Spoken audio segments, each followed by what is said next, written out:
At sunny day. gagamitin natin yung ating Bass Pro 50 bucks. Yun. Hindi pala ating, mami pala yun. Ang aking na panalunan. Panalunan sa Tim Hortons. Mapapakinabangan na. So ano kaya mabibili ng 50 bucks sa Bass Pro? Pupunta kami Tim Hortons. Pupunta kami ngayon doon sa may Cross Iron. Pero may dediretso tayo kina Ate Tessa, di ba? Yes.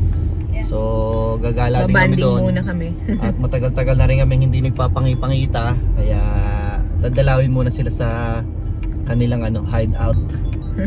Malapit na kasi sila doon. Kasi north kasi sila. Sakto, sulit na yung biyahe na yung para sulit ang biyahe. At yun, baka mag-barbecue tayo doon or karaoke. Banding Saturday. Marami pang kailangan gawin sa bahay na hindi pa nagagawa. Mauna na naman ang gala. Siyempre, ganun talaga. Nakakapaghintay yan eh. Nakakapaghintay ang gagawin sa bahay kasi bahay mo naman yan eh. Kaya nga, hindi naman nagmamadali. Yun, tara, tingnan natin kung ano mabibili ng 50 bucks.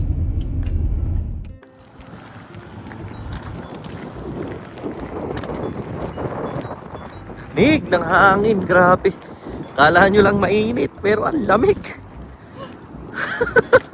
Hala, sige. Kaya ako nag-jacket ako eh.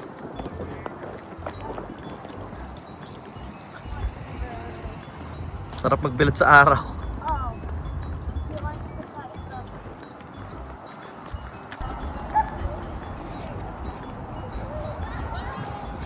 Forma dito eh. Pang hunting talaga eh. Pang mga hunters. Ito yung mga disenyo, mga sungay ng They only take what they need. Makalay ka. Hold it. Let's go. I'll give them a fact. Yeah. I'll give them Ha? the indigenous people Oh. take what they need. Yeah.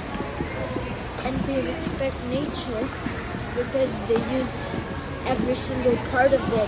They need all of it. Oo, ganun ba yan?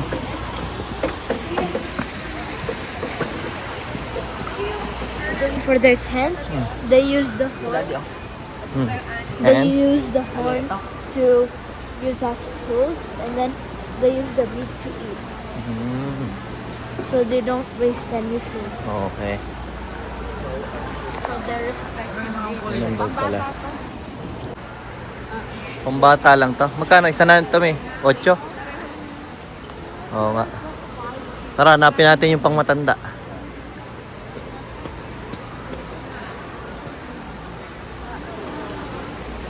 Yan na yan? Hindi, maliit pa din eh. Maliit eh. At maliliit. Baka nga, yan nga. Ay, hindi. Masyadong maliit nga. These are you. Yeah. And then the adults Those are, Okay, perfect. Thank you. Yun pala, yung full size. Youth pala yung isa. Same lang ang price? Magkano? Oo nga, no? 899. O, diba? Makakailan na rin. It's tied in the back.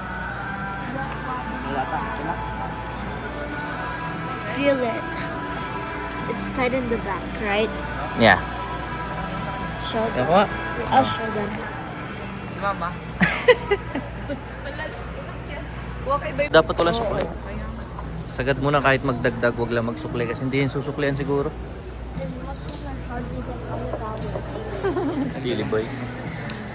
It's harder than Sikat yan. Doon sikat ang Bass Pro. Bakit?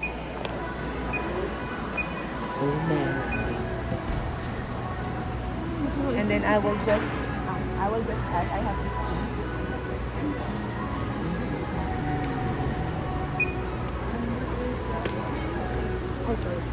A few moments later. Na kami sa Martindale. Namin sa Tetesa. Kaso nasa likuran yung bakanteng space para sa visitors parking. Kaya dito kami umiikot sa likuran. Ah. Kaya nga.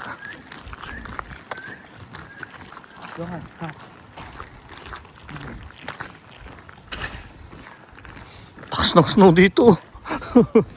Ang tataas ng tambak.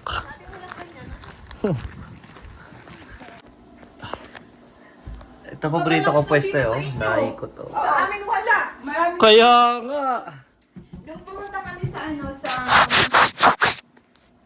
isang araw pumasok ako, ang lakas dito pagdating ko ng Southeast. Wala, Kaya nga, nakita ko nga yung post ni Julia sa downtown ng kapatid. Hello, Tiara. Hello, ate! College na ba siya ngayong pasukan? Oo, September. Ang galing, ang bilis. Ano nga, January lang. June, ano siya? Wait lang. June 4 ang graduation niya. Laki naman ng ball mo, nak. Oo nga, no, lapit na. Lapit na. Ng mga pagkain dito, oh. Uy, pinake na yan yung ano. Tapos may matcha chocolate pa tayo na pinake niya. Ay, wow. Naman. At saka yung hilig mag-bake ni marami na siyang ano. Dami na siyang alam gawin. Sabi ko kay Mindy, hindi matuloy-tuloy sila Tita sa tayo na lang pumunta sa Kaya nga. Buti naisipan mo. Kasi sabi ko, hindi na kami halos ano din sa oras na. Ang loko ng weather pati ng mga nakaraan, ano? Pambihira. Ang ganda na ng Kung kailan mag-e... ng Sabado. Oo, sobrang lamig, may snow. Using that, like push it. Pero kami, wala na kaming snow sa harap. Wala na. Wala. Hindi mo naman bundok. Kaya nga dito, bundok. Ayun, o tingnan mo. Ang tataas. Kaya nga. Kanto din. Kahapon. Yung pinarkingan ko nga, bundok din eh. Sa likodan ako pumarking eh. Lang yan, ano, baha. Grabe. Eh, bukas mag-snow na naman. Tsaka sa isang araw. Kasi sabi ko kanina kay Teres, magkaroon ako. Kaso paglabas ko dyan sa gate, ay naku, never mind. Hindi ako magsasayang ng pera. Basang-basa. Deerfoot nga, pag tumakbo ka sa deer... Sabi to, si Kuya Vic, era, pinakamasipag kong kakilalang kaibigan yan. The best ano yan, trade. Hindi na tumitigil yan sa bahay. Natutulog lang. Sasat kami.